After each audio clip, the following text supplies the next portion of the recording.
Welcome to hashtag This Is Me, Stories of Living Heart First, a listening series by ARC, a Rainbow Collective. Here we hold space for the tender, strange, and powerful ways people live creatively, love freely, and move through the world with heart first. In this noisy world, we are tuning into something deeper, who we are beneath the performance, the product, the labels. Today, I'm joined by Asher. Hey, how would you introduce yourself without mentioning your job or what you do? My Tinder profile says what I told you earlier, that I put peanut butter and Maggie. Like, can you match my freak? So I would say, hi, my name is Asher, and I put peanut butter and Maggie. What feels like home to you right now in your body, your life, and your art? Also, can I go in the other way and be like, there's not a lot of things. Yeah. Yes. So I would say, like, I try to find home in a lot of places. Uh, and I I go for all these parties and stuff like that, and it does not. It's supposed to be inclusive, but I don't really feel like I'm invited. I'm part of it. Like, I feel everyone's playing another game. So I would say I'm still looking for that. Like, yeah, my room does make me feel at home. That's one place like I can go back and retreat to. That's it. Like, yeah. In my art, yeah, like the band is like a free space that I can actually express what I want to do. For me, with art, being able to do what I want is the most comfort I feel. Second, someone else gets involved and does something, I'm just like, no, it's not mine anymore. Once I put it out, it's someone else's, but like when I'm doing it, it needs to be mine. That's the same thing goes for architecture, my art, my interior design, band work. It's like the band itself is like a free space for me. And then there's also choir, but that's mainly, I wouldn't call that art because that's where I train myself. So I have a good balance of choir being like a training space and like the band being an expressive space. So I would say like you've seen me roam around with this a lot. I've given vivas in this. And then they make fun of me. And I recently did this. It tore, and then I just put like a lot of safety pins. Very cool. And I have a problem forgetting a lot of things. Like, and as long as it's on my person, I feel like I'm at home. Like, I feel like I am in one piece. Yeah. Okay. Vishal. It's a healthier attachment compared to what I have been attached to in the Okay. past. Yeah. Okay. What's one memory or moment that shaped the way you see the world today? The moment that like things really changed for me was back in 2019, and that's when like I decided to like not immediately cut off, but like stop associating with religion. Mm. So I was at this conversion camp. It's not a conversion camp exactly, but it's like they treated me like a conversion camp. It was basically that. Mm. Yeah. And then the experience here was horrible. They kept like they gave a lot of speeches and like what's done, they're like homosexuality is a sin. And then I asked them, we had group meetings, and I asked them like, why is it a sin? And they were like, it's Adam and Eve, not Adam and Steve. Actually, like this, that was so weird. It's not a meme. At least be funny. And then this one guy was talking about it, and I was like so pissed off, you could see it on my face. And then um I did not address it. He also talked about other shit like abortion and yeah, all those things. Like women supposed to give themselves for men, yeah, all that. And the next morning, he sat down with me during breakfast, like not consensually, he just came and sat and planted himself there, and I had no option but to listen to him. And then he just starts talking about, it looked like you wanted to throw a shoe on me yesterday. And then he's like, uh, I'll tell you this. before it's too late, get help. And then he left. I still see him at church sometimes. I mean, I don't go to church now, but I see it at Bosco's. Uh, then we went to this hall right after that, and they gave us like a small paper with like an oath on it, and it said, I don't remember the first part, but the end was like, I will not participate in homosexual activities. And then I took that, put it in a plant over there, and just walked out and never came back. Yeah. Then I continued going for mass and everything, but you can't be part of something that also does not want anything to do with you. They said you can be gay, but only you have to be celibate. what for? What am I doing it for? What are you learning to listen to right now? My gut. Yeah, my gut. I would say the second something feels off, like I know something's off, and I can never put anything to words. I can always I'll just know that something is wrong, and either I stop doing that. I've not been doing that enough. Yeah. And then at the end, I realized, yeah, I was right. My gut was right. Just behaviors. I think it's pattern recognition. Is there a sound, silence, or a song that has stayed with you lately? There's one song that's been staying with me, and it's the one I recently wrote.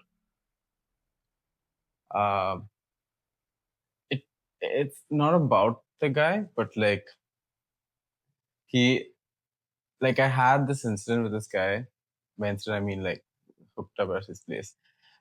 And then the entire time, I just felt like this guy was hiding something, and it could have been more. And then I wrote about it the next morning, and I even sent it to the guy, and the guy was like, "Oh, nice." He didn't even feel a bit dumb. And the weird part, he thought it was a love song when he found out it was about him. I was like, "No, dude, it's just that you are insecure about something, and I'm trying to figure what it is." Yeah. Would you want to hear it? Yeah. Okay, I'll just do like the verse and chorus. I spent last night in your bed, thinking about the things we never said. Like, what's your favorite color? Is it red? Or is it blue like something dead? What are you hiding? Why are you lying? Playing the part like a movie scene. I hear you sighing, but I'm still buying, holding on to a broken dream. How do you know when it's time to pause or to express? I have this issue with finding my space. Like, always feel like I'm overstepping. What's given me, what's helped me with that is like finding like a job to do around places. Like, if it's nice being on the hosting side of an event.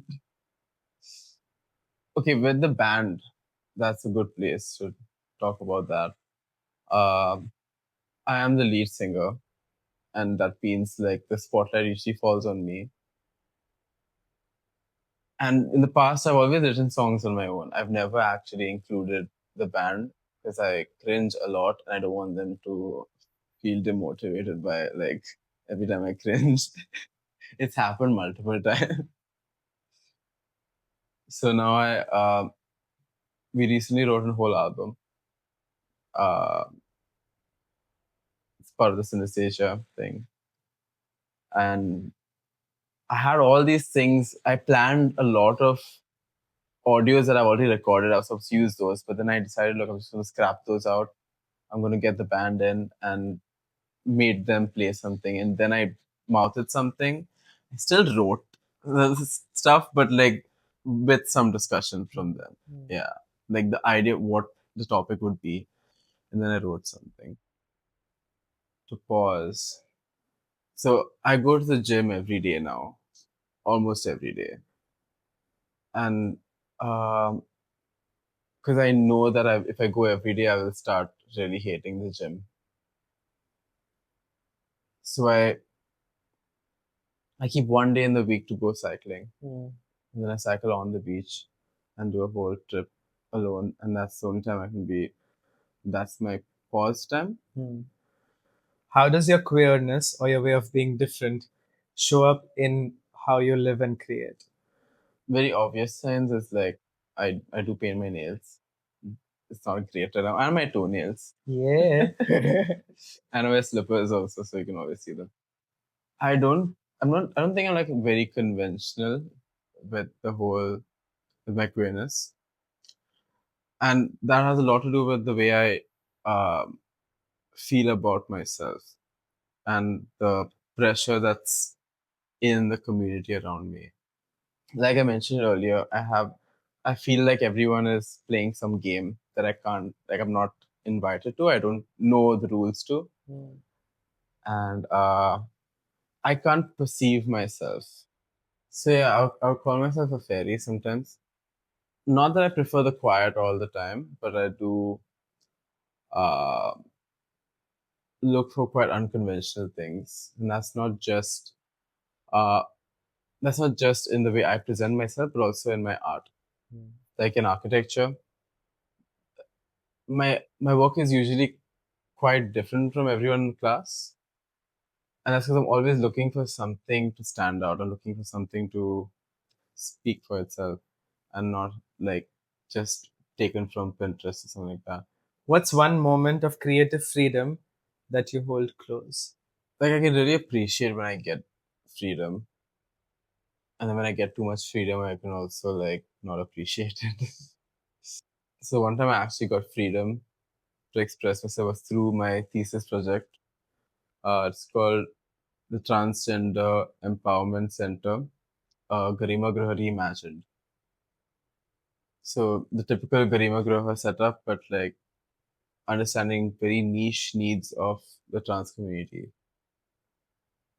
And with my mentor, the previous semester I didn't have a good time with because everyone kept trying to put me in a box and kept making me do just donkey work, and when I didn't get actual work and I didn't know what to do, they should tell me, "Oh, you don't have work, so what am I supposed to tell you?" Just to like act like they know what they're talking about.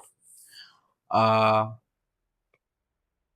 and this time, my mentor, sh- she really helped me a lot with this. She actually like let me do my own thing. She may not have understood my topic very well, but she did let me loose, let me find whatever information I wanted. She really appreciated my work when I was done with. When I did some good work. Who are your people? The ones that remind you it's okay to be exactly who you are.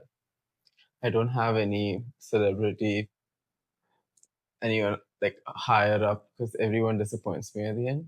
Yeah, like I think I find it in a few relationships. Like there's a weird pattern I've also recently found where like most of my friends, my closest friends, turn out to be autistic, and that's like a ADHD autism thing. And those are the relationships I actually feel like the most comfortable around them. Like it's like we make up for each other.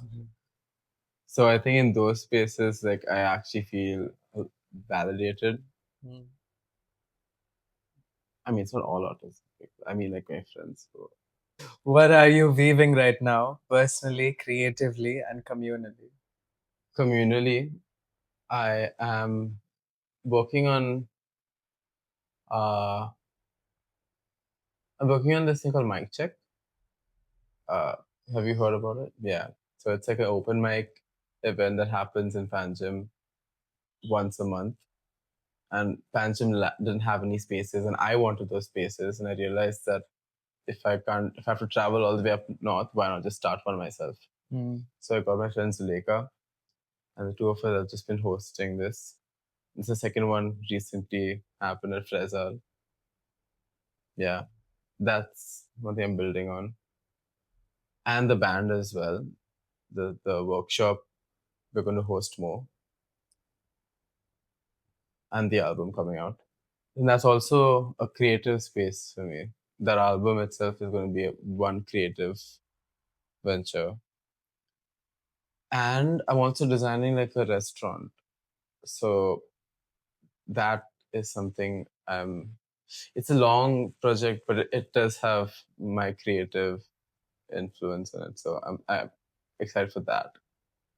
Personally, I've recently graduated like 2 months ago, and I've given myself 6 months without having to struggle with money and jobs and everything. I've convinced my parents, and they are cool with it.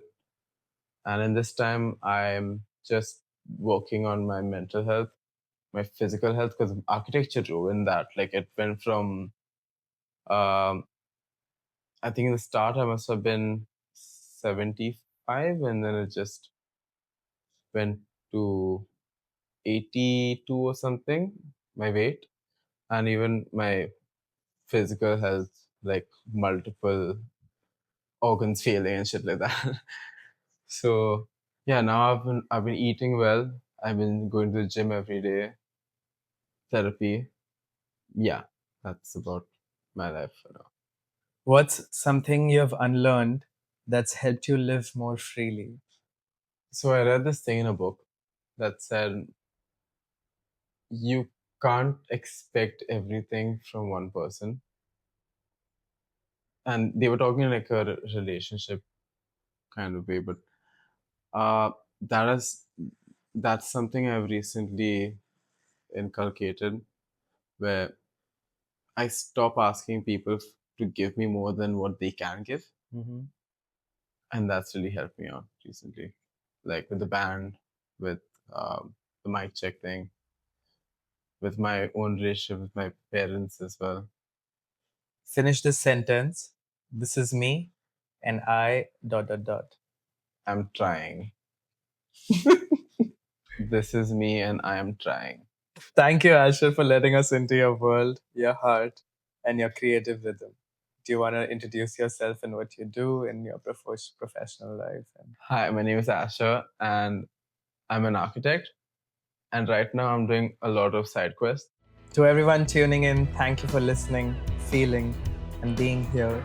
Keep creating, keep becoming, and always live heart first. See you next time on hashtag This Is Me.